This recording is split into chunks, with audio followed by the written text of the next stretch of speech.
कर्जत तालुका आगरी समाज संघटनेच्या वतीने 10वी व 12वीच्या गुणवंत विद्यार्थ्यांचा गुणगौरव सोहळा नेरळ बोपेले येथील आगरी समाज सभागृहात मोठ्या उत्साहात पार पडला।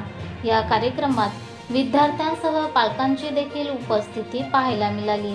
या सोहळ्यात प्रमुख मान्यवर म्हणून आगरी समाजातील मुंबई महानगरचे खासदार संजय दीना पाटील, कामगार नेते महेंद्र घरत, बदलापूरचे माजी नगराध्यक्ष वामन म्हात्रे, आगरी समाज राष्ट्रीय उपाध्यक्ष शरद म्हात्रे, ITI मुंबई जनसंपर्क अधिकारी नवीन भोपी, आगरी समाज नेते जयेंद्र खुणे अशा अनेक दिग्गज नेत्यांनी उपस्थिती दर्शवली होती।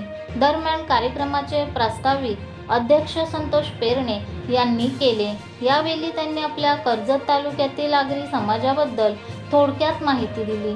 नेरळ येथील आगरी समाज सभागृह अधिक सुसज्ज कसे करता येईल त्यासाठी लागणारे आर्थिक सहकार्य सर्वांनी करावे अशी विनंती आगरी समाजातील सर्व नेत्यांना केली। दरम्यान सर्व विद्यार्थ्यांना प्रमुख मान्यवरांच्या हस्ते सन्मानित करण्यात आले।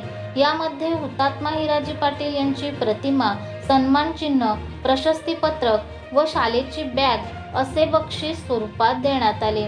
तसेच आगरी समाजातील सर्वाधिक जास्त गुण मिळवणाऱ्या 2 विद्यार्थ्यांना खासदार संजय दीना पाटील यांच्याकडून लॅपटॉप बक्षीस देण्यात आले।